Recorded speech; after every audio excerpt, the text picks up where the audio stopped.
déjeme decirle que las cosas se están poniendo candentes para la alianza putrefacta PRI-ANRED, sobre todo para el PRI. En Sonora ya se le están revelando a Alito Moreno.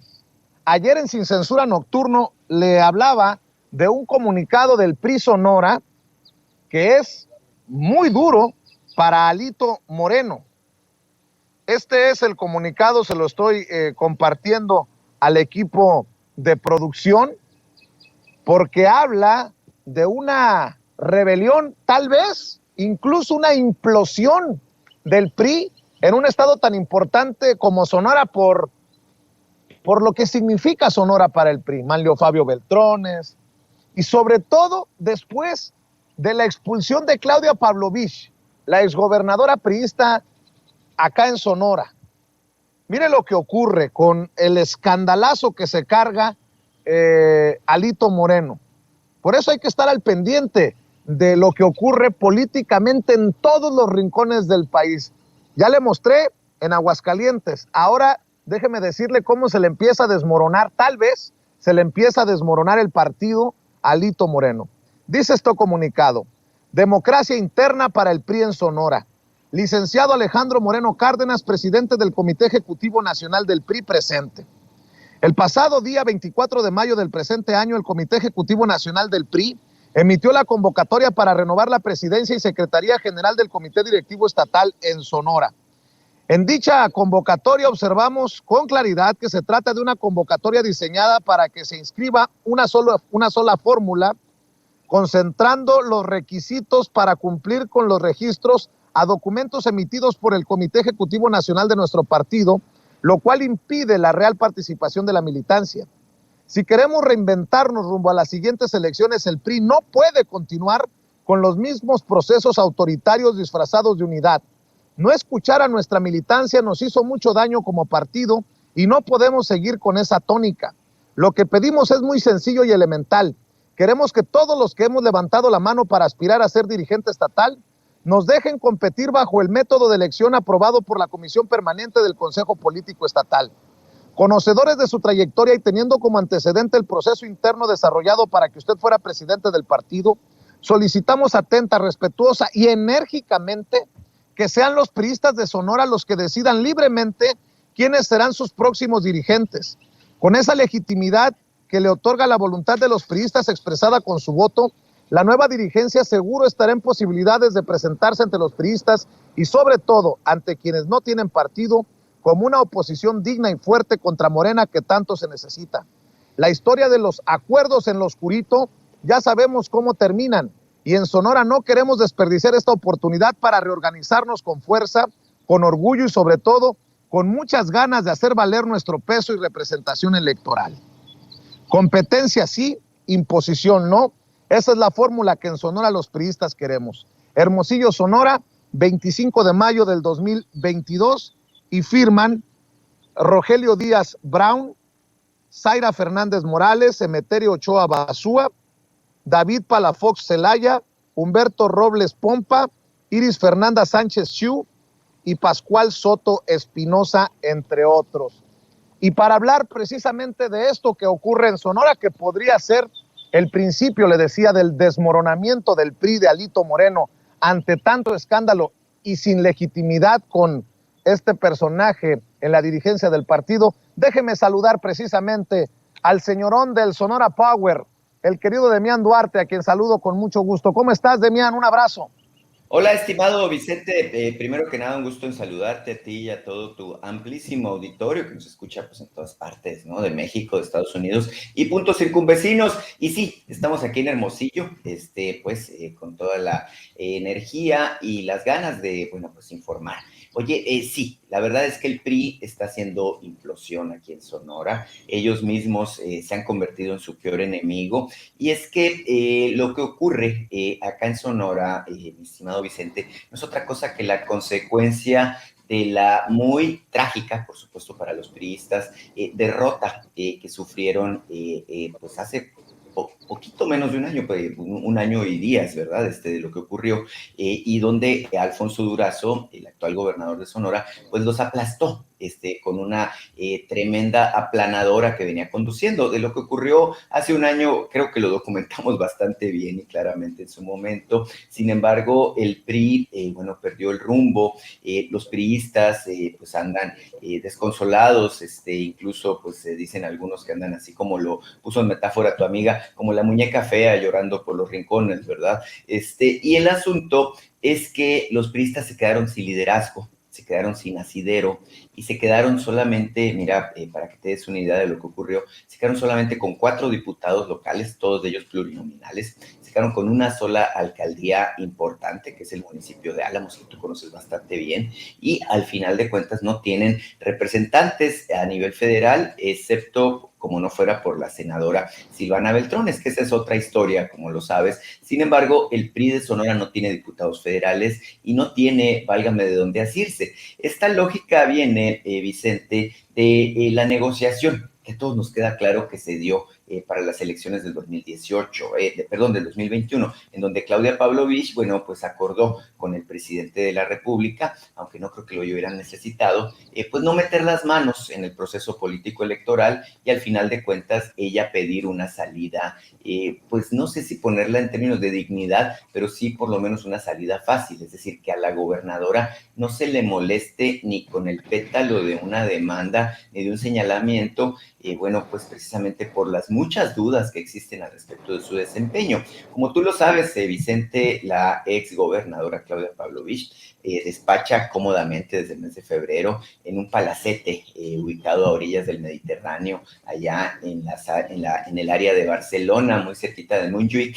Y bueno, ella tiene condiciones totalmente distintas, ella está en la diplomacia, ella está haciendo relaciones públicas a favor del gobierno de la 4T, incluso hay quienes dicen que después de la expulsión, que de hecho se dio el pasado viernes, ya materialmente, pues muy probablemente la gobernadora tuviera la opción incluso de afiliarse al partido Morena. Claro, ese es un mitote político, yo no creo que eso vaya a ocurrir nunca jamás en la vida. Sin embargo, esto ha llevado a que en el PRI, ahora aquí en Sonora, se estén dando hasta con la cubeta. Pero es interesante la discusión, Vicente, en los términos que he puesto, porque lo que se están disputando es una ruina política, es mero cascajo. El PRI como partidazo que existió y que ejerció liderazgos fuertes que tú ya mencionaste, como el caso de Manuel Fabio Beltrones en su momento, un Eduardo Burs, que en su momento también pintó en la política nacional, bueno, pues creo que se ha diluido por completo y no deja de ser paradójico y sintomático de los tiempos que vivimos. Sonora es el origen del priismo. No hay que olvidarnos que el jefe máximo de la Revolución Mexicana,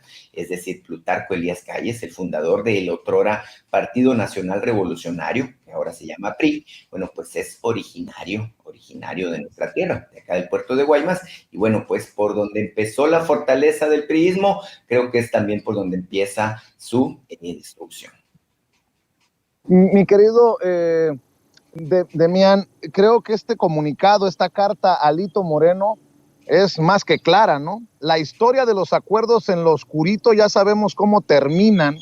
Leo en el último párrafo. Y en el segundo párrafo de la carta cuestionan la convocatoria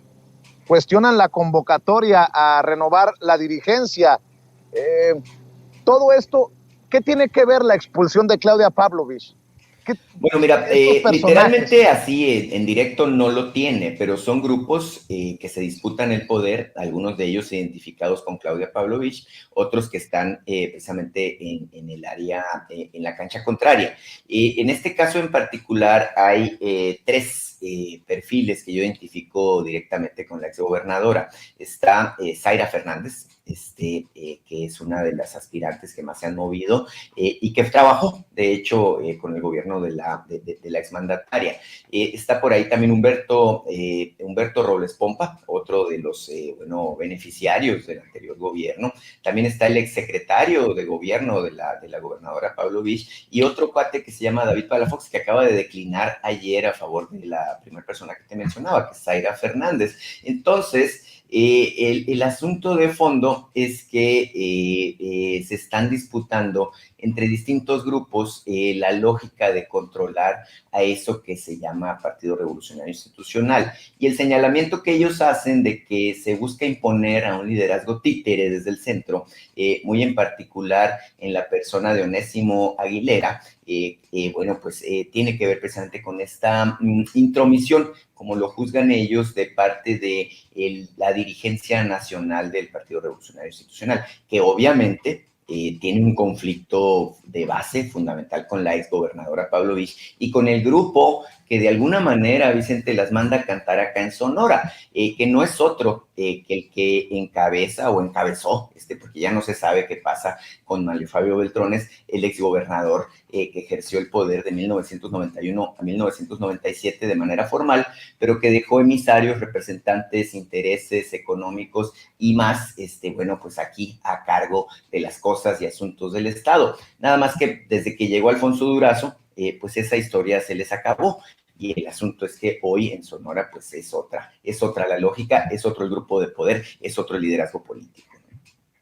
Oye, mi querido Demián, muchas personas que conocen la política de Sonora, y ya hablabas de la importancia para el PRI de Sonora, veían imposible que el PRI perdiera Sonora, y ya ocurrió. Hoy gobierna Morena de la mano de Alfonso Durazo. Yo quiero nada más, para confirmar y serle justos a la historia, ¿tú sí ves el inicio del final del PRI desde Sonora, una implosión, un desmoronamiento del PRI? Yo creo que sí, porque les fue muy mal en las pasadas elecciones y no les puede ir mejor con una dirigencia nacional como la de Alito Moreno, o con estas convocatorias cuestionadas desde el mismísimo PRI, que además no es la primera vez que se cuestionan los procesos internos del PRI. Nada más para cerrar el tema. Sí, de plano, la verdad ves es que creo que es el principio del fin. Es sintomática de un PRI que no tiene rumbo, que no tiene liderazgo y que al final de cuentas no ha entendido que no entiende. Es decir, en el PRI debieron captar el mensaje de los ciudadanos, se convirtieron en un partido de élite, en un partido lejos de sus bases, lejos de las estructuras partidistas. Tú sabes cómo era el PRI, de los seccionales, de los barrios, de los ejidos, etcétera, y que bueno, se ha alejado de eso, se ha echado en brazos de su peor enemigo, que no es otro que el Partido Acción Nacional, ha establecido alianzas que acá las calificaron de la alianza de la tranza en su momento, y bueno, al final de cuentas han querido convencer a los electores de que ya cambiaron. Pero este tipo de cosas que se hacen entre los priistas no hacen otra cosa que demostrarnos lo contrario. En el PRI no han cambiado ni poquito, en el PRI no han entendido absolutamente nada, y en el PRI siguen creyendo que van a poder sentarse a negociar con el grupo de poder en turno. Pero ¿sabes qué, mi querido Vicente? El gobernador Alfonso Durazo no necesita a los priistas. Ellos, como te lo explicaba, no tienen representantes en el gobierno federal, en la instancia del Congreso Federal. Tampoco tienen suficiente representación para representar una fuerza política aquí en Sonora. Tienen solamente 4 de 33 diputados. Morena, con sus aliados, tiene los 21 votos que representan las 2/3 partes del Congreso del Estado. Entonces, si nos vamos a nivel proporcional de las dimensiones del poder, hoy en día Alfonso Durazo, el gobernador de Sonora, que todos decían que iba a ser derrotado de manera vergonzante, bueno, pues tiene el control de lo que es el poder político, mucho más allá de lo que siquiera se pudo imaginar cuando se postuló a la gubernatura. Oye, Damián, antes de que te vayas, Damián, dices que el PRI está por la calle de la amargura, pues el PAN en Sonora también está por la calle de la amargura, porque tiene 2 representantes sobre todo que no los dejan bien parado. Estaba viendo las declaraciones hace unos días, es más, no sé si las tengas, Ceci, por ahí, de Damián Cepeda. No sé si tengas por ahí las declaraciones cuando se declara casi listo para ser presidente. Perdón por la risita, que yo sé que es la que calienta, pero... Y menciono a estos dos, a Damián Cepeda y a Lili Téllez, porque son senadores, los 2 del PAN, los 2 de Sonora, y la verdad andan haciendo unos panchos horribles. Uno se anda candidateando, bueno, los 2 se andan candidateando por la grande para el 2024. Perdón que me ría, pero la verdad me da ternurita, me da mucha ternura, y quiero que hablemos de esto para cerrar, si te parece, Damián. Un Damián Cepeda y una Lili Téllez que andan pues dejando por los suelos con sus panchos, con sus tristes circos al panismo de Sonora. Por ejemplo, vea y escucha a Damián Cepeda declararse listo por la grande. Actual, que sé que ha dicho que está enfocado en lo suyo, pero creo que muchos lo vemos como una figura nacional muy positiva. El ex gobernador Miguel Márquez, y también por Carlos Romero Hicks, si no se quieran apuntarse. Yo en lo personal sí tengo interés. ¿Por qué? Porque estoy muy inconforme con cómo veo que va mi país. Acabo de decir lo que creo que está pasando en México. Tiene un fracaso absoluto este gobierno de Morena. Pésimos resultados en materia de seguridad, pésimos resultados en materia económica, pésimos resultados en materia de salud, educativo, y no estoy de acuerdo con el plan que se tiene planteado para el país para sacar adelante a México. Creo que México debería de ser un país en donde tuviéramos más desarrollo, mayores oportunidades. Bueno, hablaba también de los presidenciables de Guanajuato en esa conferencia, Damián Cepeda, pero ya habla como candidato. ¿Le da para tanto, Damián? Dime tú, porque tú tienes el pulso desde Sonora. ¿No es para la burla, la neta, esto de Damián Cepeda? La verdad es que sí, Vicente. Mira, Damián Cepeda compitió aquí en Sonora en las elecciones del 2015. Él quería ser, pues, alcalde de Hermosillo, y le tocó competir, creo que ya te he platicado de este muchacho que salió muy ratero, contra Manuel Ignacio Acosta, el conocido como el Maloro, y fue derrotado, Damián Cepeda en Hermosillo. Entonces, ahora imagínate, no pudo ganar Hermosillo, se fue y se refugió allá en el centro del país, incluso en su momento se convirtió en el líder sustituto del Partido Acción Nacional a nivel nacional, y después de ese liderazgo que le heredó Ricardo Anaya, debo decirlo, forma parte de ese grupo político, al final de cuentas le alcanzó para convertirse en senador plurinominal en el 2018. Sin embargo, debo decirte que Damián Cepeda, que es casi mi tocayo, y lo conozco hace muchísimos años, somos casi de la misma edad, es una persona totalmente desligada, despegada de la lógica de lo que quieren los sonorenses y de lo que necesita el pueblo, ¿no? Es una persona que se la creyó en términos de que accedió a la élite política y económica de este país, y así es como se comporta. Tú escuchas a Damián, escuchas a un junior, ¿verdad? Que parece que trae una papa en la boca, y al final de cuentas, creo que esa falta de entendimiento de la posición que tiene actualmente es lo que lo pierde. Pasa igual con mi paisana, tu paisana también, debo decirte, la senadora Lili Téllez, que también nos cae a nosotros, y que bueno, se la pasa haciendo ridículo tras ridículo, pensando que esos ridículos la van a llevar a posicionarse, ¿no? Como la precandidata favorita.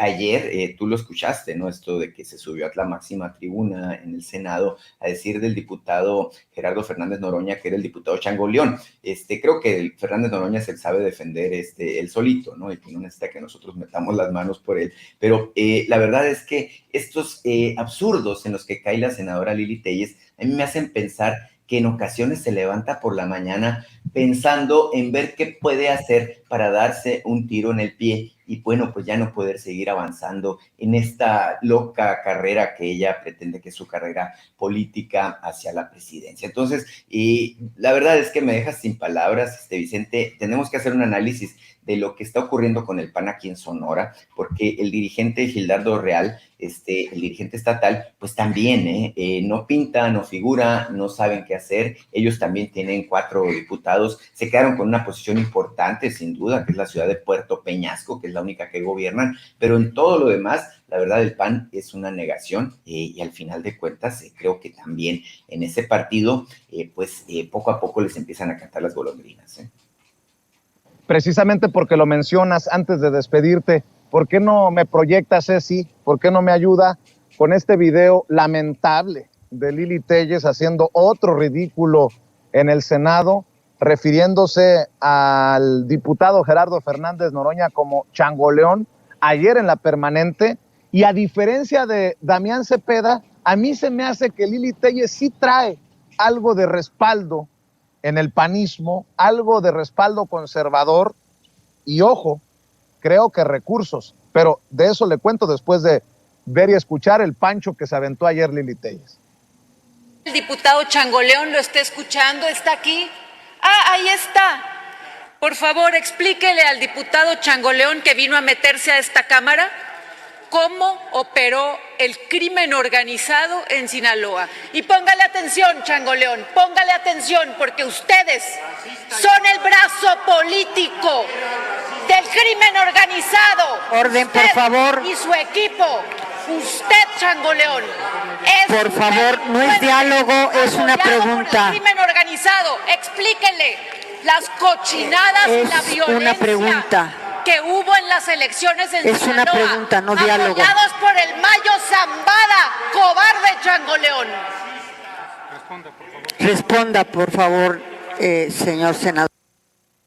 Bueno, pues así Olga Sánchez Cordero, también rebasada por los gritos, por la insolencia, por el desquicio ya total de la senadora del PAN, Lili Telles.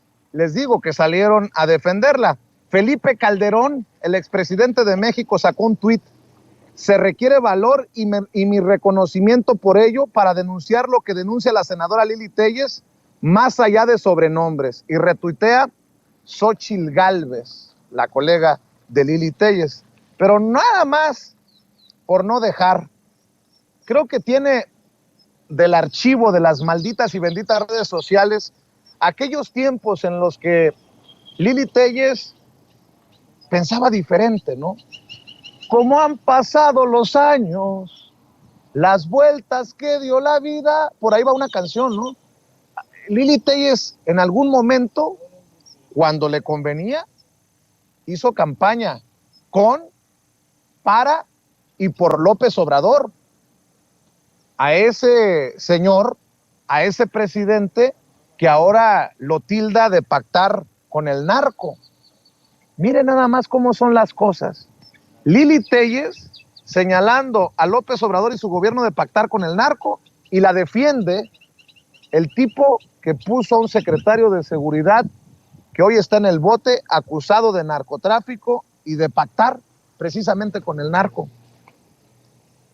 Ay, cabrón, qué fuerte, ¿no? A ver, Ceci, ¿tiene ese video de archivo?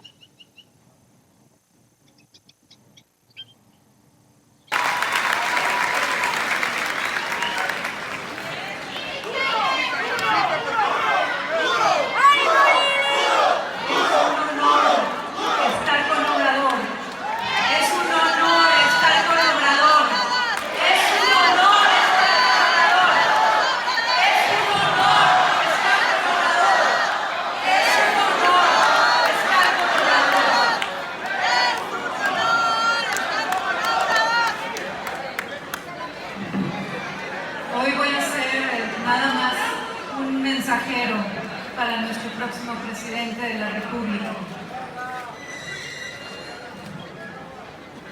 Sonora te necesita. Sonora te necesita urgentemente, Andrés Manuel. Echocoa, Guatabampo, Nabucoa, están en el olvido, en la injusticia, en la inseguridad. Nogales, Cananea, Agua Prieta, Ures, Caborca. Debo de decir, eres el pinche diablo, Demián Duarte, porque tú subiste ese video a las redes sociales. Eres un cabrón, mi querido Demián. Has desnudado nuevamente la hipocresía de esta señora, y creo que para cerrar amerita tu opinión, tu comentario. Bueno, mira, yo dije que se los dije, ¿no? Yo la conozco muy bien, yo estuve en la campaña, la vi hacer esos desarreglos, viste el final del video donde incluso se abraza del hoy presidente de la República, y bueno, la la verdad es que no es otra cosa que una muestra clarísima de quién es Lili Téllez, ¿no? Una persona hipócrita, sin escrúpulos, traidora, que no le importa pararse encima de qué, en el ánimo precisamente de ir tras sus objetivos personales. La verdad es que hay que cuidarnos de ese tipo de personas. Y sí, yo lo saqué ayer de mis archivos personales, ese video, donde hay muchos más, aguas, agarren piedras, porque al final de cuentas, pues tenemos memoria, ¿no? Y creo que es importantísimo verlo de esa manera. Lili Téllez se hace la que no me conoce, ahora ya no me dice depravado ni nada, ya nomás dice que no sabe quién soy, ¿verdad? Entonces, al final de cuentas, a Lili Téllez poco a poco le hemos ido poniendo en el lugar que le corresponde, que no es otro que el basurero, esa es la verdad. Oye, querido Demián, hay que cerrar invitando a la gente al Sonora Power para que te lean también. Estás publicando en SDP Noticias. ¿En dónde más? ¿En dónde te apoyan? Estamos naturalmente que en el YouTube, en Sonora Power se llama el canal. Estamos en Twitter como @Demiandú, donde de repente hago mis diabluras, pues ahí les encargo que me sigan. Está creciendo la cuenta de Demiandú. También la pueden encontrar como Sonora Power en Twitter. Y por supuesto, estamos en SDP Noticias y en mi portal, que es exactamente igualito, www.sonorapower.com. Ahí estamos a las canijas órdenes y ya sabes, tenemos un compromiso de estarnos poniendo al día, pues si no de manera cotidiana, por lo menos una vez a la semana. Así que estamos en contacto. Claro que sí, querido Demián Duarte, te mando un abrazo. Mucho cuidado con el calorón allá en Hermosillo, son calorones de fallas técnicas. Cuídate mucho. Bueno, mira, ahorita está fresco, estamos a 38 grados, pero pues son apenas ¿qué te gusta? Las 8:50 de la mañana, hora local. Las fallas técnicas vienen despuesito de mediodía, dicen, a eso de las 12 tocan las campanas de la Catedral Metropolitana y pues ya, dicen que es hora legal. No sé a qué se refieren cuando hablan de eso. Sale. Un abrazo, querido Demián Duarte del Sonora Power, hablando con nosotros sin censura.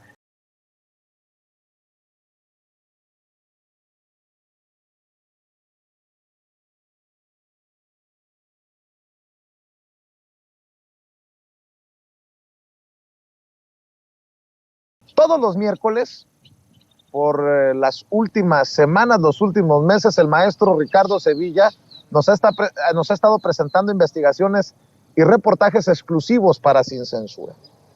Si me permite, esta semana lo vamos a pasar para mañana. Le pedí temprano que mañana nos presentara esa investigación exclusiva que también va a dejar la víbora chillando. Tiene que ver con Claudio X González y la Fundación Bancomer. Ojo, mañana, porque hoy quiero que nos dé todos los detalles de lo que publica el maestro Sevilla en el diario Basta. Es una investigación que también deja la víbora chillando. O sea que tendremos hoy una investigación de peso que publica el diario Basta y que nosotros queremos replicar aquí en Sin Censura por la importancia, por la relevancia. Y mañana la investigación exclusiva para Sin Censura del maestro Ricardo Sevilla. Fox está tras la venta de medicinas al gobierno. La empresa preferida de Peña y Calderón ha recibido un contrato directo por 199 millones de pesos.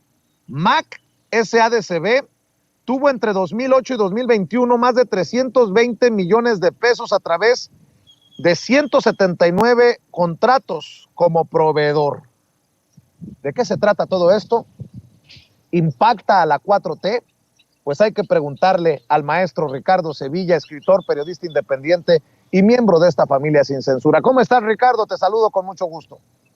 Querido Vicente, público memorioso, pues ahí van los datos duros, los detalles, porque tiene que ver y de qué se trata, es tu pregunta. Pues se trata del clan de Vicente Fox y de su esposa Marta Sagún, que como bien glosas, han recibido un contrato por casi 200 millones de pesos, para ser específicos, 199 millones de pesos, y se los ha entregado Petróleos Mexicanos. Les cuento los detalles. La cadena de beneficios de pues bueno, de Vicente Fox y Marta Sagún no paran. A través de diferentes prestanombres, a través de diferentes personas, esta pareja continúa recibiendo pues diferentes contratos. Uno de estos contratos, déjame contarte, se dio el mes pasado. Ocurre que hay un sujeto que se llama Miguel Isaac Curi, y este sujeto es amigo, es socio de Manuel Briviesca Sagún, hijastro del expresidente Vicente Fox, y hace exactamente 32 días, o sea, esto es de esta administración, el 29 de abril, una empresa denominada Centro Hospitalario MAC, cuyo accionista principal es este sujeto, Miguel Isaac Curi Siman, recibió por adjudicación directa esta cantidad. Aquí en el diario Basta ofrecemos los datos duros, copia del contrato de adjudicación directa que se puede ver aquí, incluso con subrayados rojos y una pequeña lupa, porque resulta curioso y hasta cierto punto anómalo, Vicente, público memorioso, que ninguno de los funcionarios públicos que se encargaron de vigilar o deberían de haberse encargado de vigilar el cumplimiento de las normas establecidas para entregar ese contrato, se haya dado cuenta o haya reparado que la compañía, esta compañía MAC, pertenece al socio de Manuel Briviesca Sagún, y que fue una de las empresas impulsadas, por cierto, por Felipe Calderón y Enrique Peña Nieto. Ahora, Vicente, es bien importante destacar que de acuerdo a la plataforma Compranet, esta empresa, Centro Hospitalario MAC SADCB, recibió entre 2008 y 2021 más de 320 millones de pesos. Se lo repito, público memorioso, para que se vaya para atrás. Más de 320 millones de pesos. Ahí en Compranet los fuimos encontrando uno por uno. Y son 179 contratos como proveedor.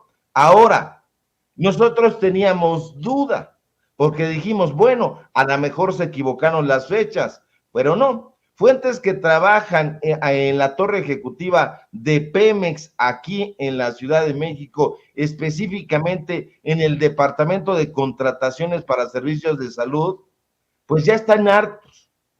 Y en entrevista exclusiva para este reportaje, nos dijeron que esta adjudicación fue por orden de altos ejecutivos de la dependencia y que por orden de esos mismos ejecutivos no hubo licitación pública y desde la gerencia de contrataciones para servicios de soporte, en una de sus habituales movidas corruptas, le ordenaron al departamento que le diera ese contrato por adjudicación directa al socio del hijastro de Vicente Fox. Ahora, de acuerdo con estos testimonios, porque no es uno, son varios, las personas que habrían firmado este contrato de adjudicación directa responden a los nombres de Janet Cruz y José Eduardo Williams. Ellos tienen unos puestos grandes, unos puestos de mando en las instalaciones de Marina Nacional, insisto, aquí en la Ciudad de México. Estos personajes fueron los encargados de avalar que Petróleos Mexicanos, Vicente, otorgara estos 199 millones de pesos al socio del hijo de Marta Sagún. Ahora, no debemos perder de vista quién es el hijo de Marta Sagún.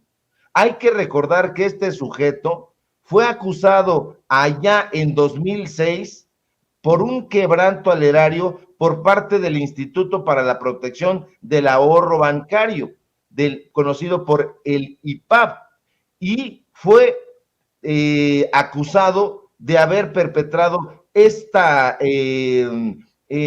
quebranto por 334 millones de pesos, Manuel Briviesca Sagún, y lo llevó a cabo junto con su hermano, el otro hijastro de Vicente Fox, Alberto Briviesca, y habrían ellos maquinado desde sus empresas, que son Construcciones Prácticas, Inmobiliaria Quilate, una serie de operaciones ilícitas con el fin de obtener y beneficiarse de la cartera vencida del IPAP.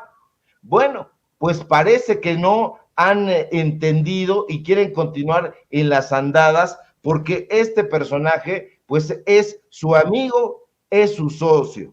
Y de acuerdo con el contrato 2022-135- Pemex y bueno, otras siglas, aquí se los ponemos para no aburrirlos con los detalles, pero aquí está, y lo pusimos en el diario Basta para que no quede lugar a dudas.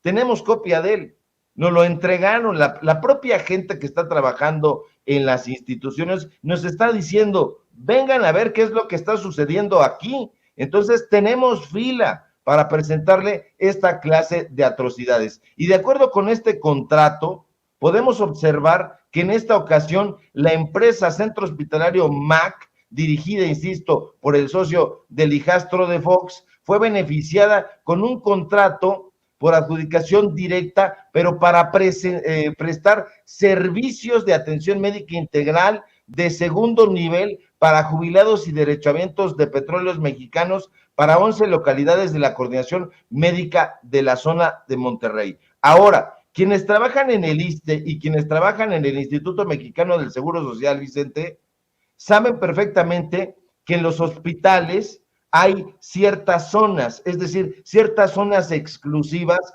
para trabajadores de la CFE.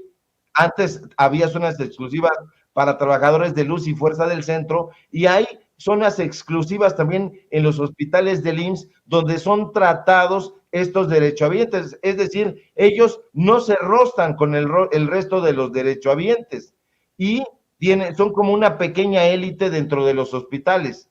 Y estas mismas fuentes nos dijeron que el documento fue avalado por diferentes personajes que estarían trabajando a favor de esta gente. Y en efecto, nosotros vemos el contrato y sí, está firmado por una persona que responde al nombre de Janet Cruz Menchaca, quien se desempeña como gerente de contrataciones ahí en Petróleos Mexicanos, y por otros dos personajes. Estos dos personajes, de acuerdo con las fuentes consultadas, habrían revisado el contrato y no pusieron ningún reparo. Dijeron, órale, que vaya por adjudicación directa, y entonces nosotros dijimos, ¿pero cómo? ¿No se supone que Petróleos Mexicanos está trabajando en favor de la transformación? ¿Qué está ocurriendo ahí? El director de Pemex debería de dar también una respuesta a esto que está sucediendo, porque de comprobarse que no está haciendo las cosas correctas, no estaría trabajando en favor de la transformación. Ahora, la empresa, Vicente, se fundó en la tierra de Marta Sagún, fue en Celaya, y nosotros tenemos ahí el documento, aquí en Basta lo dimos a conocer, porque está ahí el documento donde se aprecia que fue constituida la empresa en Guanajuato, allá en Celaya, y se ha convertido en uno de los principales proveedores de medicamentos e insumos médicos de la Federación, y entre sus clientes principales están las unidades médicas del propio Petróleos Mexicanos, del Instituto Mexicano del Seguro Social y del ISSSTE.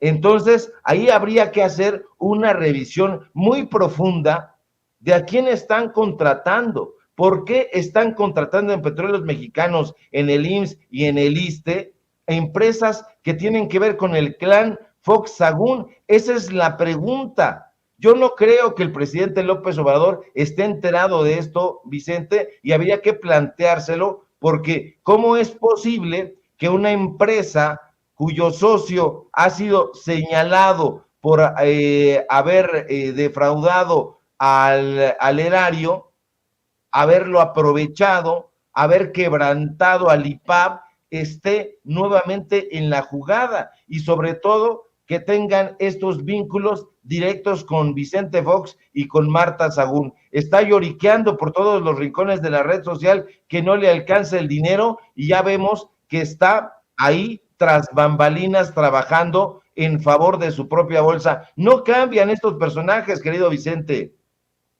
Te saludo yo con mucho gusto, querido Ricardo, y le pido a don David que nos grabe. Yo estoy anonadado e indignado con esto que das a conocer. Fíjate, hace ya algunos meses, me parece que ya podremos hablar hasta del año,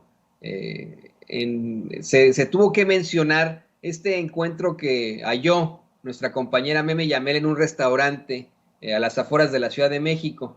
Un encuentro en el que, ella pues vio y grabó al líder sindical de Petróleos Mexicanos, Carlos Romero de Champs, comiendo con Manuel Limón, quien ahora lo sustituye, ¿no? Como el sindicalista máximo de Pemex, y nada más y nada menos que Alejandro Cabrera, el que fuera coordinador de las relaciones laborales y recursos humanos de Pemex. También estaba ahí un exdiputado del PRI, si no me equivoco, Fernando Navarrete Pérez, pero lo que llamaba más la atención es que estos tipos, pues hijos de la, ya sabes qué, por lo que han hecho al pueblo de México, se estuvieran reuniendo con el coordinador de relaciones laborales y recursos humanos de Pemex, ¿no? Y esto, como bien lo mencionas, no lo sabía el presidente López Obrador. Ahora tú das a conocer que le dan a un socio del hijastro de Fox un contrato multimillonario de 199 millones de pesos con Pemex, y que, pues bueno, pues esto es una de las chicanadas más, una de las situaciones más a las que se enfrenta el gobierno. Yo te voy a decir una cosa, a mí me parece que esto no va a ser compartido ni en Televisa, ni en TV Azteca, mucho menos en Latinos, pero esta sería, en mi opinión, una forma en la que podrían cuestionar al gobierno del presidente López Obrador. Yo, si te soy yo perfectamente honesto, me siento indignado de que le hayan dado este contrato a los Fox Sagún, y que, bueno, pues tengan esta situación tan lamentable de ni siquiera darlo a conocer al presidente López Obrador. ¿Tú planeas plantearle esto al presidente en la mañanera? Esta es la idea, querido Toño, te saludo también con muchísimo gusto, con un gran placer, y sí, esta es la idea, hacer este planteamiento y hacer el cuestionamiento, ¿para quién está trabajando entonces Oropeza, Romero Oropeza, que es el director de Petróleos Mexicanos? ¿Para quién está trabajando? ¿O no sabe él que se está entregando a la pareja Sagún Fox este contrato? Yo diría que tendría que poner orden en la casa. Este personaje parece que tiene otras cosas. Nosotros tenemos la lupa puesta sobre él, porque fíjate, parece que el presidente López Obrador, conforme se va acercando el final de su sexenio, está trabajando solo en la transformación. Da muchísima pena decirlo, pero ¿dónde están estos funcionarios? Estos funcionarios que parece que les tienta muchísimo el dinero, y vemos que están haciendo otras cosas que son ajenas a la cuarta transformación, que son ajenas a la transparencia, y parece ser el caso de la Secretaría de Educación Pública, que celebró contratos y dimos a conocer aquí hace un par de semanas con el Instituto Mexicano del Petróleo y la empresa, una de las empresas de Ricardo Salinas Pliego. ¿Qué está haciendo una de las empresas del socio del hijastro de Vicente Fox, metido en Petróleos Mexicanos, y que le estén dando estos contratos? ¿Será cuestión de, como nos dicen estas fuentes, que no han cambiado las cosas o que no han cambiado ahí exactamente, o quién ha dado la instrucción, si ha sido alguno de los funcionarios de alto rango, que respondan. Aquí nosotros los exhibimos con nombre y apellido. ¿Por qué no responde Janet Cruz Machuca, que es la gerente de contrataciones? Aquí está el contrato de Petróleos Mexicanos a este socio del hijo de Marta Sagún. ¿Por qué no responden? ¿O será que en efecto, como dicen las fuentes, está eso siendo dirigido desde la parte más alta de Petróleos Mexicanos ahí en Marina Nacional? Ojalá que no fuera de esa manera, y de ser el caso, fueran removidos estos personajes, porque además tenemos el currículo de ellos y es un currículo que los deja muy mal parados. Han trabajado en beneficio de las administraciones anteriores y no sería nada extraño, querido Toño, público memorioso, que estuvieran trabajando tras bambalinas en favor de los prianistas. Y esto es prueba de que así están ocurriendo las cosas. Y vamos a continuar revisando con lupa, Toño, para sacar toda esta madeja de corrupción en ese mapa que se va convirtiendo en algo cada vez más pantanoso de la corrupción. Ya para cerrar, querido Ricardo, y debido a estos señalamientos que tú haces con una investigación en la que pues das a conocer que le dieron un contrato multimillonario a la familia de Fox y de la familia Fox Sagún mediante uno de los socios del hijastro e hijo de esta pareja, ¿consideras que ante esta situación, ante otro tipo de irregularidades de las que no se dio cuenta, ante tantos planteamientos que han hecho verdaderos periodistas como tú, como nuestros compañeros de Contralínea, ¿consideras que el director de Pemex, Octavio Romero Oropeza, debería renunciar? Yo considero, Toño, que debería ser primero cuestionado y que nos diga por qué Janet Cruz, José Eduardo Williams son los que firmaron y avalaron este contrato. Y habrá que ver qué tantos otros contratos, porque como te digo, esta empresa Max SADCB ha recibido en un periodo de tiempo menor a 15 años 320 millones de pesos, 320. Entonces, no estamos hablando ya de las anteriores administraciones, estamos hablando de la actual administración. Entonces, sí tiene que responder Oropeza ante estos señalamientos, porque apuntan directamente a la pareja Fox Sagún. Entonces, eso tendrían que revisarlo meticulosamente antes de dar una licitación siquiera. Pero acá lo que más mueve a sospecha, Toño, es que ni siquiera hubo licitación, fue adjudicación directa y eso mueve todavía más a sospecha. Lo mismo está ocurriendo también en la Profeco. Nosotros hemos entrevistado a Ricardo Sheffield en varias ocasiones, pero parece que las cosas no están funcionando allá también y tenemos puesta la lupa allá para ver qué es lo que está pasando, porque no podemos permitir que el proyecto de transformación se empantane por funcionarios que están haciendo negocios redondos. Entonces, ¿de qué se trata? Cada vez más van siendo los funcionarios más corruptos. El presidente ha tenido que estar removiendo, ahí en la Profeco tuvo que entrar Adán Augusto López a dar un golpe en la mesa porque parece que Sheffield tenía ahí enquistados algunos malandrines. Entonces, ¿qué es lo que está sucediendo ahí? Lo tenemos que plantear. A lo mejor nos volvemos impopulares, pero la corrupción, el proyecto de transformación del país tiene que ser muy nítido, tiene que ser transparente y donde encontremos corrupción lo vamos a mencionar, sea aquí o sea allá. Y hemos encontrado muchísima, Toño. Una de esas es lo que vamos a presentar justamente el día de mañana, que tiene que ver con Claudio X González. No les anticipo más, pero también son muchos millones de pesos. No, pues se va a poner cabrón, si me permites decirlo de esta forma. Ya no puedo esperar para nada, querido Ricardo, a que llegue esta investigación especial aquí en Sin Censura mañana. Así que esté usted muy, muy pendiente, usted que nos ve y que nos escucha, público memorioso, como le dice Ricardo, público consentidor, como yo le llamo. Y pues, querido Ricardo, ¿qué te parece que nos compartes tus redes sociales, la forma en la que la gente te puede leer en el diario Basta y, por supuesto, cómo te pueden ver en tus canales?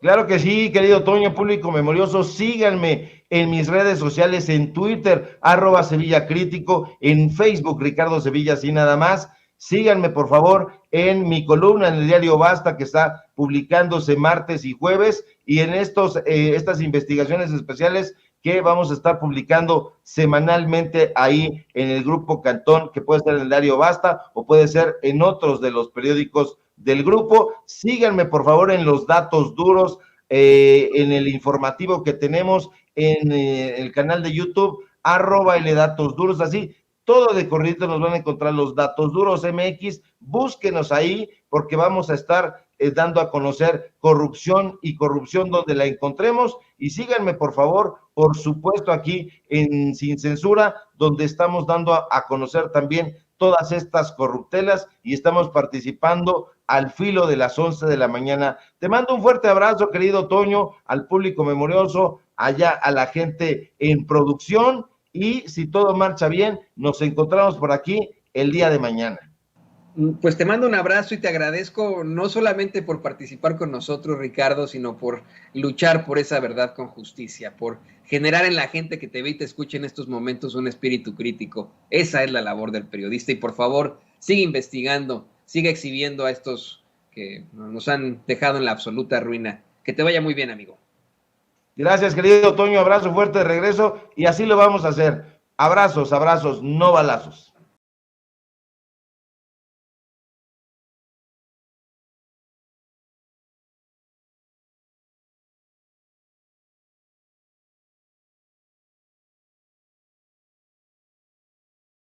Le doy la bienvenida a mi amigo, el escritor y analista político Ramiro Padilla Tondo. Ramiro, ¿cómo te va?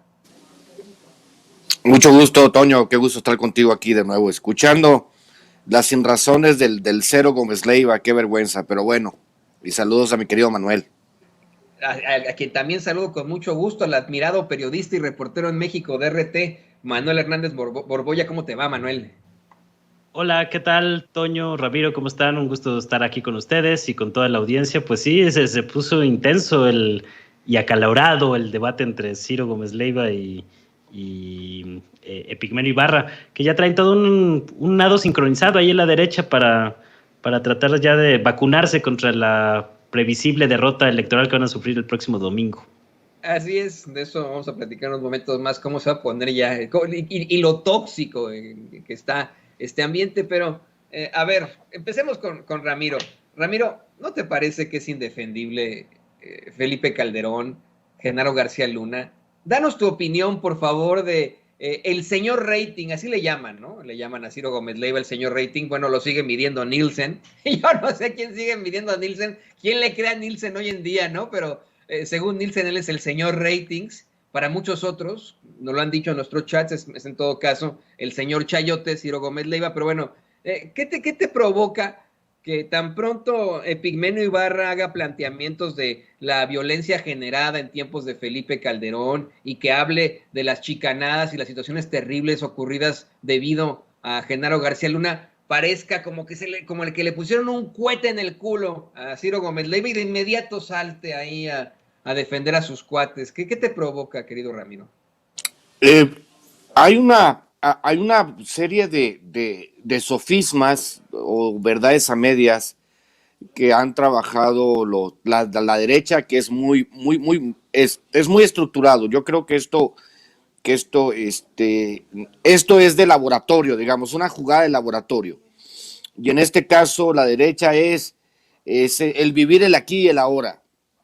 O sea, el país no existía hasta el 2018. La violencia no existía hasta el 2018. Entonces, la derecha trabaja esta estrategia de decir, no, enfoquémonos en lo que está haciendo López Obrador ahorita, en los números de seguridad ahorita. O sea, no tienen ningún origen. Él prometió que iba a cambiar esto, pero lo hemos hablado múltiples veces acerca de la violencia y el narcotráfico. Parte de la tragedia de la guerra contra el narco fue la estrategia de atacarlos de manera frontal, de descabezar algunos carteles, porque también se preciaban mucho de atrapar capos, y pues eso lo que hacía era un efecto multiplicador en la violencia, porque pues si tú agarrabas un cartel, le quitabas al dirigente, pues 4 o 5 células empezaban a pelear entre ellas. Entonces, obviamente es parte de la violencia que se está viviendo en esto. Entonces, hoy, para poder pacificar al país, como dice Pigmenio, tienes que atacar las causas, porque alguien se quiere, es un asunto que nos podemos tirar horas si quieres, pero es un asunto que es complejo y que se tendría que explicar con todos sus asegúnes, porque es totalmente falso lo que dice Ciro Gómez Leiva y es totalmente cierto lo que dice Pigmenio Barra. O sea, nosotros tenemos que trabajar y atenernos a las consecuencias. Tú te pones a atacar a los capos, te pones a descabezar las cabezas de los carteles y pues generas más violencia, que está probado hasta la saciedad, mi querido Toño. Entonces, Ciro Gómez Leiva, pues obviamente es una reliquia del pasado que se niega a reconocer la nueva realidad. Y es por eso que toda la oposición tiene los números que tienen, porque no reconocen esta nueva realidad. Entonces, pues obviamente el señor Rating que tuvo que salir a pedir disculpas por aquella vez que nos mintió con las encuestas de Peña Nieto de todos los días diciendo que estaba 20 puntos arriba y tuvo que salir con su carota a pedir perdón porque pues eran encuestas totalmente pagadas y tramposas para hacer ganar a Peña Nieto. Pues ese mismo señor es el que exige credibilidad ahora y es el mismo señor que le dan sus periodicazos en la cara todas las semanas, mi querido Toño. Y a ver, le pido a David que nos grabe con esto. En efecto, es ridículo, como menciona Ramiro, que se olvida el pasado, que de la derecha quiera plantearnos mediante sus principales figuras que la violencia comenzó en 2018. Llegó López Obrador y bueno, México se convirtió, no sé si usted ha visto la serie, pero en The Walking Dead y AMLO es Negan, ¿no? Bueno, no sé, ¿no? Una situación así, ¿no? El peor de los villanos, apocalíptico y así. Pero fíjate, yo lo que te quiero preguntar a ti, Manuel, tú que has estado siempre, pues vamos, cerca y has observado a los medios de comunicación desde hace muchos años, ¿qué te provoca también el hecho de tener a un Ciro Gómez Leiva saltando de inmediato ante estos planteamientos de Pigmenio Ibarra sobre Felipe Calderón y sobre Genaro García Luna, saltando para defenderles? ¿Esto se debe a la amistad? ¿Se debe al agradecimiento? Un conductor de noticias tiene, pues vamos, puede legítimamente de pronto saltar a defender a sus cuates en una mesa de análisis.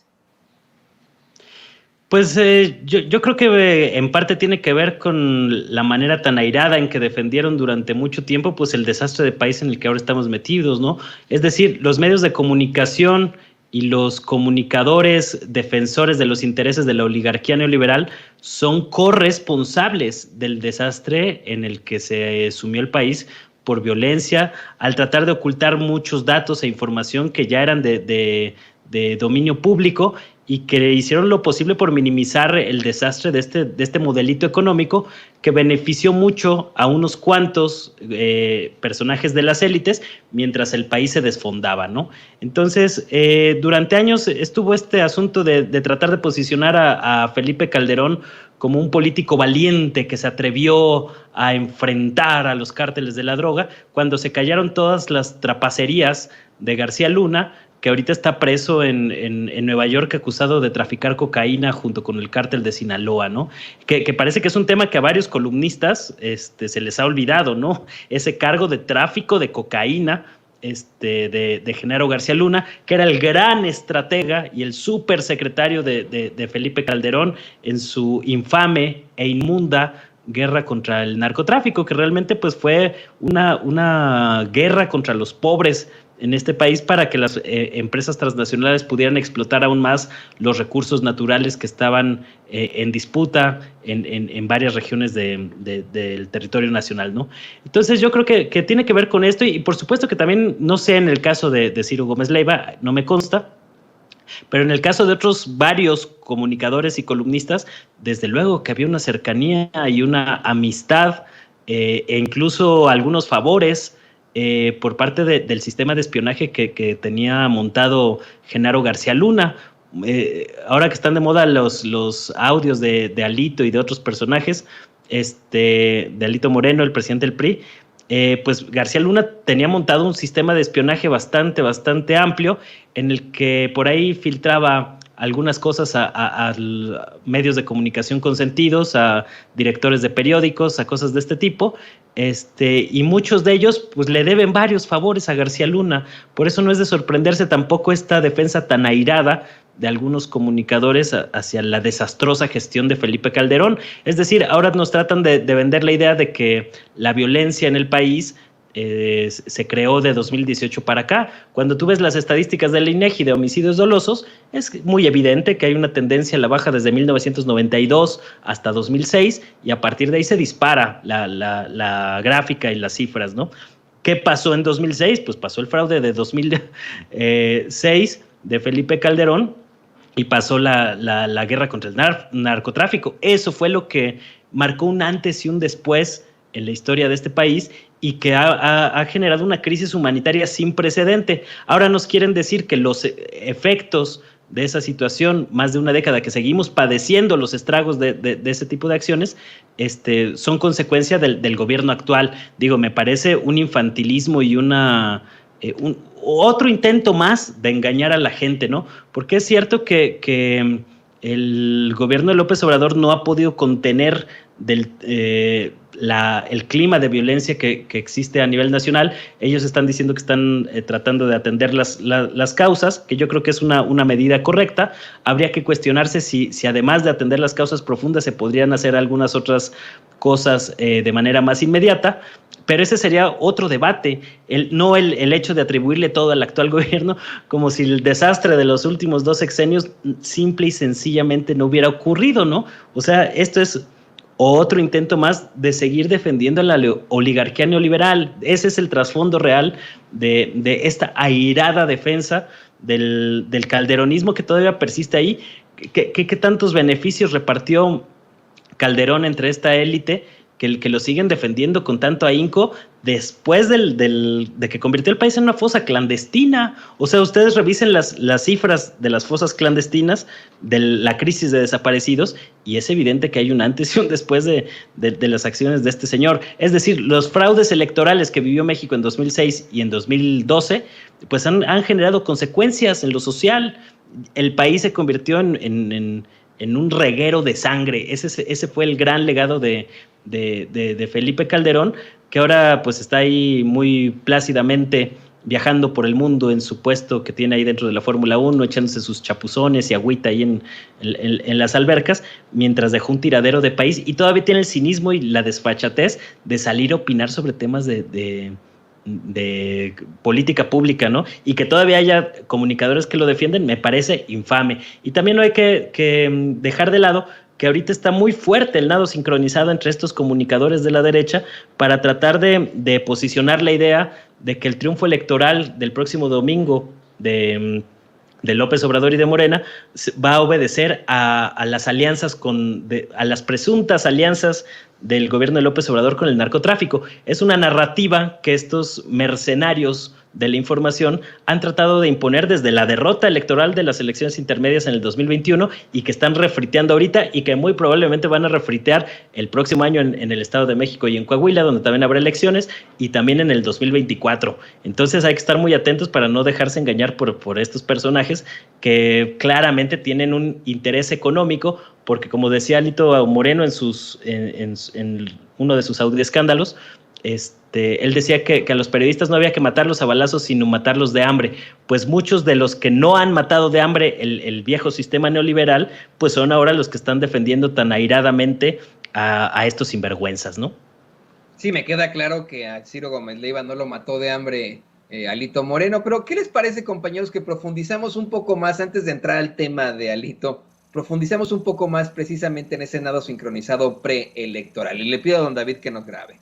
Tiene toda la razón Manuel Hernández Borbolla al decir que si usted le prende a la televisión o a la radio, si usted busca en los periódicos, se está manejando la idea por parte de esos medios de comunicación tradicionales, de sus principales voceros pseudointelectuales, que hay una especie de hay una especie de contubernio entre Morena con el crimen organizado, ahora que es más que evidente que van a perder muchísimos estados. Hay algunos muy optimistas que aseguran que Morena y sus aliados se quedarán con 6 de los 6 estados que se disputan este fin de semana, este domingo, allá en México. Hay otros que hablan de 5, otros de 4, los menos optimistas. Los de 5 dicen, bueno, ya es un hecho, ahora que declina la candidata del Partido Verde y de el Partido del Trabajo ante Nora Rubalcaba ahí en Aguascalientes. Pero bueno, ¿tú qué opinas, querido Ramiro, ante estos planteamientos que hacen claramente desde la ultraderecha y están completamente encabezados, hay que decirlo con todas sus letras, por Claudio X González? Pareciera que Claudio X González eso es lo que quiero plantear, ¿no? Es el coco, ¿no? El coco de todos, así, a lo que nos enseñan a los niños mexicanos a temer cuando crecemos. No, es que va a venir el coco o el señor Tlacuache o etcétera. El presidente López Obrador constantemente lo menciona, pero el sujeto constantemente está ahí y se ha convertido, además de en un multimillonario mexicano, pues en el supervillano por excelencia. Hace algunas horas citó a Lili Téllez, Claudio X González, para decir que Morena es el brazo del narcotráfico, imagínese usted, ¿no? Ahora que pues es más que evidente que perderán las elecciones. ¿Esto en qué les ayuda a la oposición? O sea, esta narrativa que están planteando esta semana, a pocos días de la elección, ¿en qué les ayuda? ¿Verdaderamente la gente va a cambiar su voto? ¿O bien van a buscar contestarlo, van a buscar impugnar esa elección después? Pues imagínate, Toño, imagínate ver a esta élite totalmente corrompida hacer este tipo de planteamientos. Yo anoche le decía a Vicente que no está perdiendo la elección la oposición por la culpa del narco, sino del Marco, ¿no? O sea, del Marco Cortés. O sea, él y el líder del PRI han llevado al vacío a sus partidos. Ahora, después de todo lo que ha sucedido, después, por ejemplo, lo que planteaban en Aguascalientes, que es uno de los estados eran los más disputados, yo pienso que ahora la profe Nora Rubalcaba se ha posicionado maravillosamente y tiene muchas posibilidades de ganar después de la declinación, después de que la rebasó, perdón, y algunas encuestas la ponen en 7 puntos arriba, quizá termine ganando con 10 puntos Aguascalientes, si no me fallan mis pronósticos. Uno se pone a pensar, ¿quién en su sano juicio va a votar por el PRIAN en este momento, después de todo lo que hemos visto, después del tráfico de influencias, después de la guerra de Calderón? Las feministas deberían enfocarse en Felipe Calderón, porque Felipe Calderón es el papá de los feminicidios en México. Él es el padre, así como se dice que Carlos Salinas de Gortari es el padre de la desigualdad moderna. El padre de los feminicidios en este país es que Felipe Calderón, gracias a su guerra contra el narco. Y es cuestión de que cualquier persona coteje los números. Y yo diría que todos los colectivos feministas, todos los que están en contra de los feminicidios, deberían de hacerle sombra a Felipe Calderón a donde quiera que fuera, porque gracias a él se dispararon los feminicidios. El que piense que no hay correlación entre el narcotráfico y los feminicidios, pues no está entendiendo de qué se trata. Ahora, si tú te das cuenta lo que ha hecho el trabajo de demolición que ha hecho los partidos de oposición para demolerse a sí mismos, porque ya este patetismo con el que se conducen, lo que hace Lili Téllez en el Senado, que yo decía en el programa con Rafa Herrera, mi querido Toño, mi querido Manuel, que Lili Téllez es la Amber Heard del Senado, es la esposa tóxica de Johnny Depp, ¿no? Entonces, es la tóxica del Senado, es la Amber Téllez, ¿no? Ya así la bautizamos. Entonces, si ellos piensan que con esto gritar, denunciar, tirarse al piso, decir narcotráfico, decir que esto es lo que va a suceder y la chingada, con eso la gente va a voltear a decir, ay, me conmovió Lili Téllez, me conmovió Alito Moreno, me conmovió Marcos Cortés y voy por ellos. No, lo que se defiende es, al final de cuentas, en esos bastiones panistas y priistas, lo que se defendía era el corporativismo. A ver, en esta elección yo voy a votar por el PRI, ¿qué me va a tocar? Voy a votar por el PAN, ¿qué me va a tocar? Pues no les va a tocar ni madre, señores. Obviamente estamos ante una circunstancia inédita que, como tú dices, los posibles escenarios, unos hablan de 4 de 6, 5 de 6, yo pienso que puede ser 6 de 6, obviamente va a haber una operación en los dos bastiones, creo que Durango y Aguascalientes, va a haber una operación, porque los otros ya lo tienen perdidos por madriza, pero van a tratar siquiera de conservar un par de bastiones. Pero si eso no se logra, y si se trabaja la elección con transparencia, pues estamos hablando básicamente ya de mandarle a los nigerianos que salen bailando con el ataúd. ¿Los has visto, Toño? ¿Así? Es lo que va a pasar, vamos a estar bailando en el funeral de la oposición, ¿o cómo lo ves tú? Pues yo creo que sí, yo estoy pensando en lo más seguro, los 5 de 6, incluyendo ahí Aguascalientes, quién sabe qué pasa en Durango, pero a lo mejor y sí vemos estos que bailaban, ¿no? Tan, tan, tan, tan, tan, tan, tan.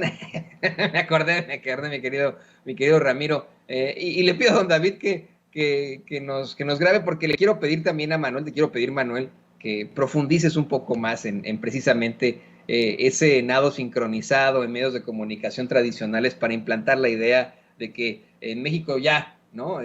Se convirtió en un narcoestado cuando pues en verdad tuvimos un narcoestado hace ya mucho tiempo, y esto pues es en mi opinión, la patada de ahogado las patadas de ahogado de la oposición ante una elección que podrían perder en los 6 estados. Y también te quiero pedir tu proyección para este fin de semana.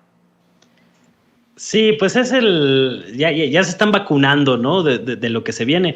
Lo curioso es que ni siquiera estamos hablando de la posibilidad remota de que la oposición se declare triunfadora en estas elecciones. Estamos hablando de cuánto va a ser la goleada de Morena en las 6 gubernaturas que se van a disputar.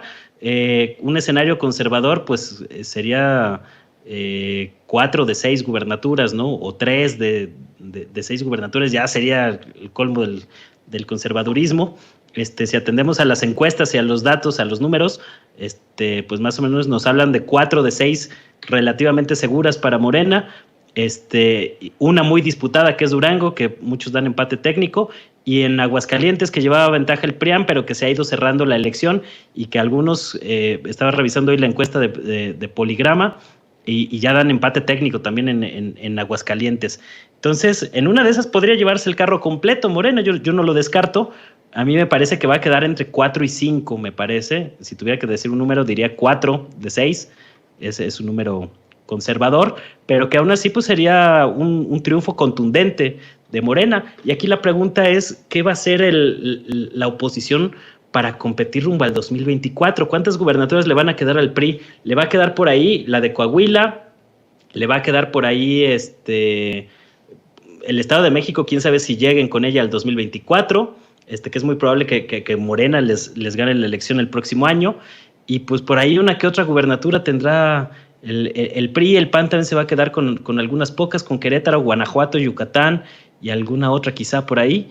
Y que esto va a dejar una posición muy ventajosa a Movimiento Ciudadano, que a pesar de tener 2 gubernaturas, son 2 estados que pesan en lo electoral, como lo es Jalisco y Nuevo León, ¿no? Entonces va a ser muy, muy interesante cómo se va a ir articulando este mapa político a partir del tema de las gubernaturas, porque acordémonos que tradicionalmente, y del 2000 pues hasta el 2018, la manera en que ganaban las gubernaturas los partidos políticos, pues era con el dinero que se robaban de los gobiernos estatales, ¿no?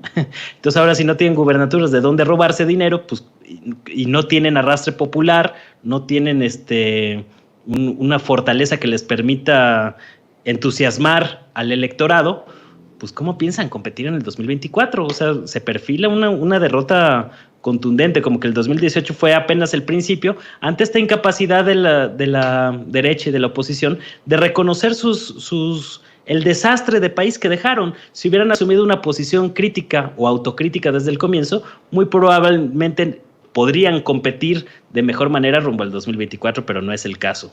Entonces yo creo que, pues lejos de hacerle un bien, le han hecho mucho daño estos comunicadores mercenarios que, tratando de defender lo indefendible, pues han terminado por cavar más profundo y hundir cada vez más profundo a este bloque opositor que está completamente desdibujado y que andan viendo a ver de qué se agarran para poder medio competir en el 2024. Ahorita está muy claramente la operación Globo Naranja, con Luis Donaldo Colosio Riojas, que están tratando de inflar a niveles exorbitantes en los medios de comunicación, en algunas encuestas que están utilizando con fines propagandísticos, pero aun cuando le metan mucho helio a ese globo, yo veo que les va a costar mucho trabajo echarlo a andar, ¿no? O competir con la oleada o con el poderío que ha construido López Obrador, que es un gran operador electoral. O sea, más allá de las simpatías o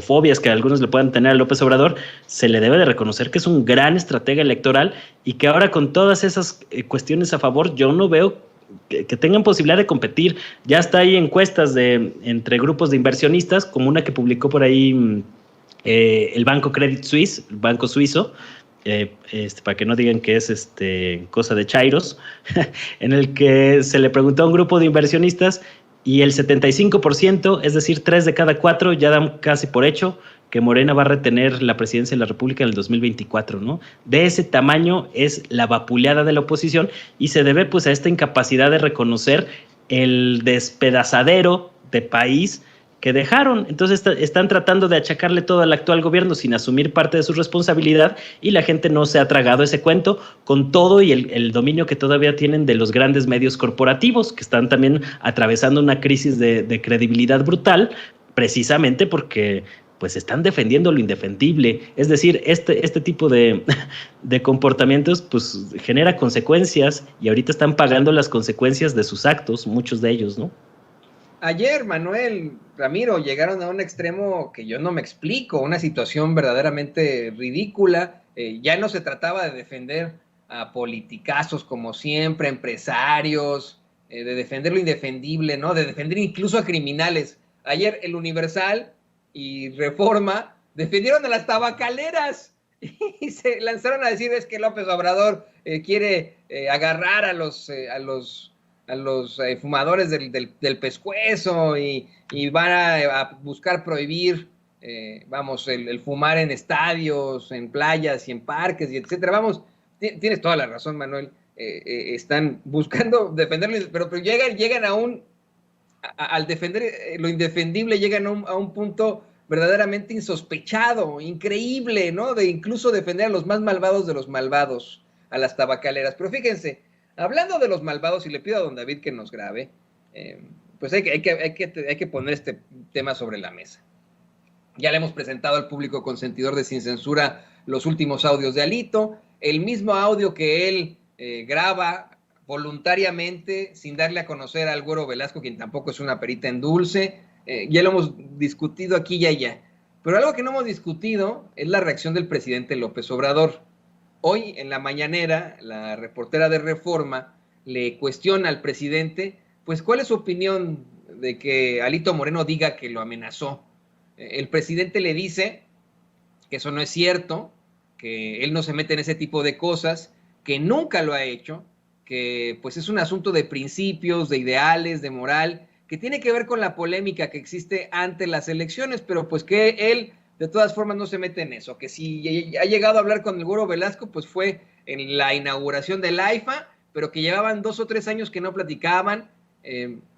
Negó que le haya instruido directamente al secretario de Gobernación, a don Augusto López, que fuera a amenazarlo, ¿no? Mediante el Güero Velasco. Y dice, bueno, pues se trata de asuntos que considera pues son del dominio público y que yo no puedo, dice el presidente, yo no puedo hablar más al respecto, ¿no? Se habla de politiquería, eso es lo que yo quiero plantear. Alito Moreno, en este audio que él graba, yo lo decía desde muy, muy temprano, me parece que se ensarta él solo, como en la canción de Chicoché, del sapo que se ensarta en la estaca, el solito al compartir este audio con el Güero Velasco, bueno, pues queda como es que existen estos acuerdos en lo oscurito, y etcétera. Y en ningún momento, a ver, empiezo contigo, Ramiro, escucho yo al Güero Velasco diciéndole a Alito que lo van a meter a la cárcel. Él es el que lo saca. Lo que dice, el Güero Velasco es que se van a ir con todo contra él, y pues se pueden ir con todo con muchas cosas, ¿no? O sea, yo un día puedo decir, bueno, voy a ir con todo al hablar de esto, ¿no? De X o Y.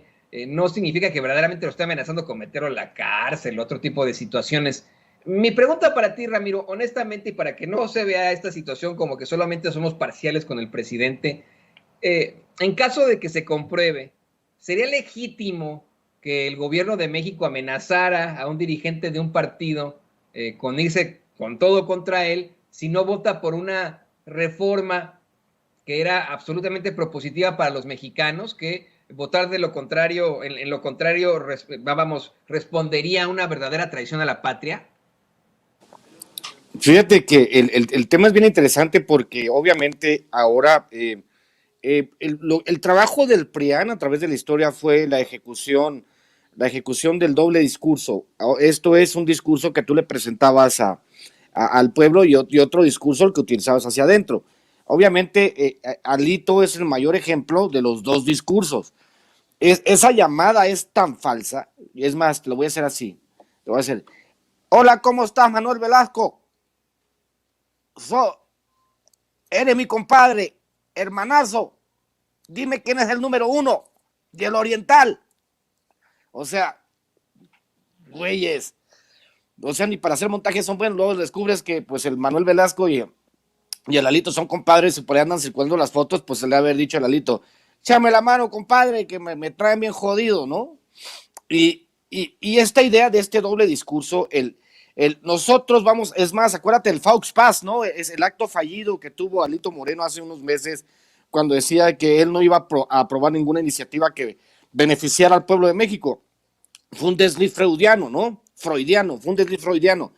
Y este doble discurso que se ha trabajado a través del tiempo de salir a decir que nosotros somos los auténticos representantes del pueblo de México, pero nos permiten saquearlo. Permítanos, yo me quedo con todas estas propiedades, le doy un rancho de 300 hectáreas a mi mamá, no sé ni cuántos terrenos tengo, haz la tranza para no pagar impuestos, espérate que entre al Congreso y vas a ver lo que vamos a hacer. O sea, este doble discurso y luego sales de la Cámara, vamos a seguir trabajando a favor del pueblo de México y tú dices, güey, o sea, nadie te cree. Por eso yo decía hace rato, cuando decíamos Manuel y yo, ¿quién en su sano juicio va a votar por el PRIAN? A pesar de que todavía tengan posibilidades en 2 estados, ¿quién en su sano juicio votaría por alguien como que está encabezado por Alito o por Marco Cortés, que propone paneles solares para todo el país y se endeudaron ahí mismo en Aguascalientes con un parque de esos y pues deben todo el dinero y lo endeudaron a 30 años, una cosa de esas, ¿no? Entonces, es obvio que es lo más ridículo que puede haber en el mundo es escuchar a estos priistas que son como una reliquia del pasado, hablar sobre temas como si fueran del pasado. Es como si nosotros le dijéramos a la gente, señores, ya no va a existir la televisión a colores, queremos que regresen a la televisión en blanco y negro de transistores. Ese es el modelo que te ofrece el PRIAN. Nosotros estamos ofreciendo el 8K ya, ni siquiera el 4K, el 8K, Smart TV, la chingada, que es por eso también que por lo que está perdiendo la oposición. Ya no están viendo a un Jacobo Zabludowski anunciar que amaneció soleado en blanco y negro. Están hablando con una sociedad que a través de un móvil, a través de un canal alternativo YouTube, con gente que no tiene que ver con el gobierno, les está diciendo las cosas como son. Es por eso que se van a extinguir, mi querido Toño. Pues sí, todo indica que van en la extinción muy, muy cercana, y le pido a David que nos grabe para hacerle la misma pregunta a Manuel Hernández Borbolla. ¿Consideras que es viable la teoría de una supuesta amenaza que hace supuestamente, según dice Alito, a Dan Augusto, el secretario de Gobernación, al mismo Alito, pero por órdenes del presidente López Obrador? Digo, no sabemos si hay órdenes como tal del presidente López Obrador de ablandar en esos términos a Alito Moreno, pero a mi manera de entender, sí hay indicios de que hubo una operación política desde la Secretaría de Gobernación para apretarle las tuercas y tratar de presionar a Alito Moreno para que diera su brazo a torcer con el tema de la reforma eléctrica. El hecho de que hay una foto del 9 de abril entre Manuel Velasco y el secretario de Gobernación, Adán Augusto López, que es más o menos en las fechas en las que se acredita esta conversación telefónica entre Velasco y Alito, pues nos da a entender que sí hubo ahí por lo menos una plática o un acercamiento, y eso le da cierto sustento a lo que vimos en la conversación.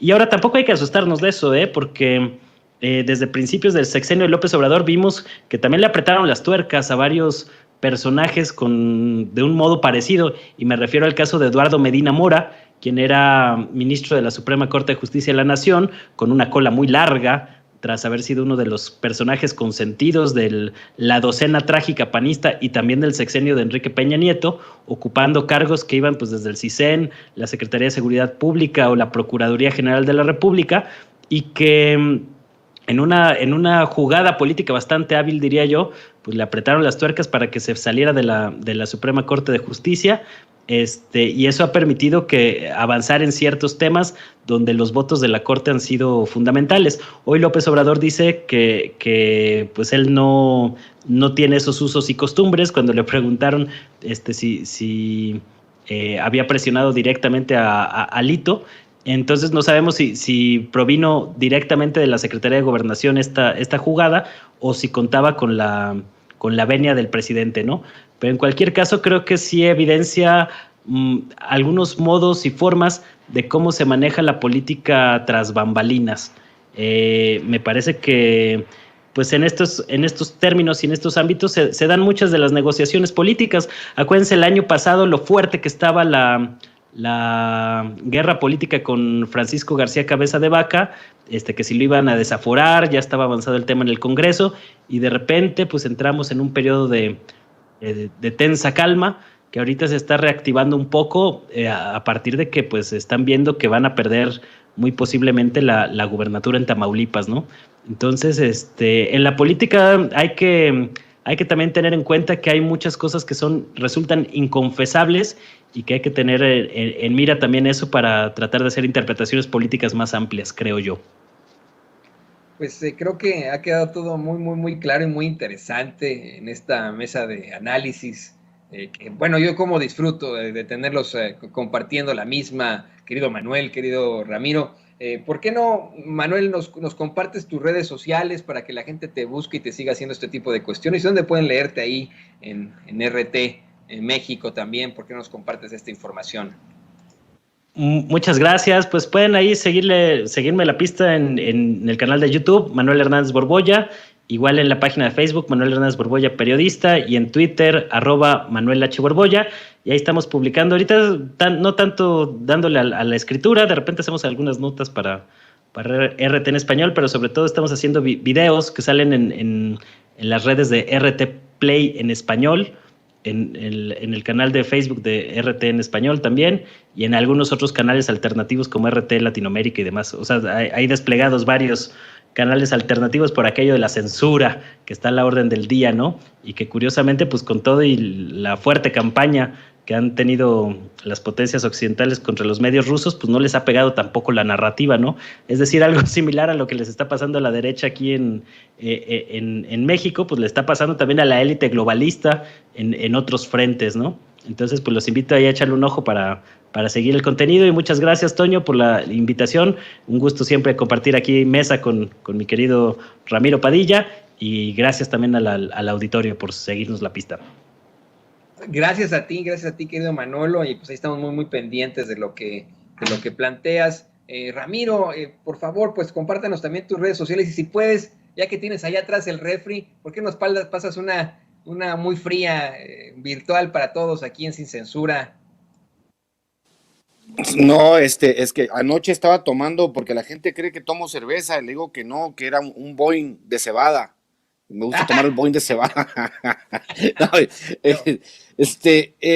Yo los invito, ahí en mi Twitter están los libros, los paquetes que estoy vendiendo de Maradot y Hojas en Ruta. Estos 250 paquetes que estoy vendiendo son para financiar parte de Cartas a un Facho, que vamos a sacar un tiraje grande. Entonces les solicito que están a través de Mercado Libre para toda la gente de México, y en Amazon en Estados Unidos. Invito a la gente a que nos compre los libros, porque nosotros damos algo de valor agregado. Asimismo, miren, ya está ahí la imagen, Cartas a un Facho, que ya pronto sale, y promete ser mucho mejor que el pequeño Chairo ilustrado, porque es más estructurado, son ensayos más trabajados que el pequeño Chairo ilustrado. Y obviamente estoy a cerca de 280 suscriptores, señores, en mi canal, por ahí pasé el link, de llegar a los 10,000 en mi canal Ramiro Padilla Tondo, y pues suscríbanse a Chairovisión. Nos vemos esta noche a las 7 de la noche hora de México en Chaironomics, que hacemos un programa con Abel Ayala y el profesor Francisco López de economía para Chairos. Vamos a estar invitando más economistas, y obviamente vamos a seguir a @Chairo Ilustrado, @Ramiro Atondo en Twitter. Síganme, ya rebasé los 23,000 seguidores en Twitter, que me siento muy contento porque hace un crecimiento orgánico. Nosotros no necesitamos pagar bots para que nos sigan, y pues toda la gente que anda ahí en el Twitter obviamente es real. Y pues ya saben, les agradezco mucho a la gente que está comprando los libros. Muy pronto ya tendremos a la venta Cartas un Facho, que es la segunda parte de Pequeño Chairo Ilustrado. Y pues acá andamos en todas las plataformas. Nos vemos el viernes con el César Guti Pri, en el programa Entre Chairos y Fifís, y pues aquí seguimos en los espacios, mi querido Toño. Y siempre un placer compartir con Manuel Hernández, es muy bueno en su trabajo, y no se diga tú, mi querido Toñito. Siempre es un placer compartir con ustedes el espacio, y la paso muy bien. Yo también me la paso muy bien, como la pasamos aquí en aquella ocasión. Siempre lo menciono, ¿no? Cuando tuvimos la oportunidad de departir ahí en una posada, pero pues ahí vendrán otros tiempos, y por favor busque todos los libros de Ramiro Padilla Tondo. Es muy, muy importante que usted los pueda obtener.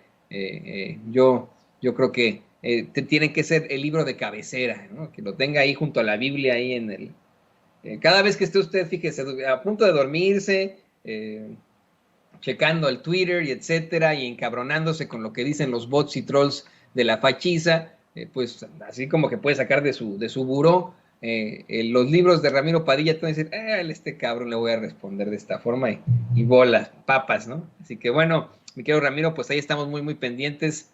Nos vemos la próxima. Amigos, amigas, regresamos en breve, pero mientras seguimos hablando sin pelos en la lengua, sin censura, usted puede suscribirse a nuestros 3 principales canales en YouTube. Sin Censura Media, en donde tenemos más de 1,600,000 suscriptores, Sin Censura TV, en donde tenemos más de 1 millón de suscriptores, y en Sin Censura Presenta, en donde queremos llegar muy pronto a los 100,000 suscriptores. Si usted ya está inscrito en Sin Censura Media, suscríbase en Sin Censura TV. Si ya está suscrito en Sin Censura TV y Sin Censura Media, suscríbase a Sin Censura Presenta. Recuerde que es gratis, no tiene que sacar un solo centavo de su bolsillo para apoyarnos. Dele clic en la campanita para que los señores y señoras de YouTube envíen las notificaciones cuando estemos transmitiendo en vivo y en directo o estemos subiendo videos. También nos puede seguir en Twitter en @Vicente Serrano, y hasta en Instagram. Ojo, también estamos en Instagram. Son nuestras redes sociales, y con el apoyo de ustedes seguimos creciendo, porque con ustedes todo, sin ustedes nada.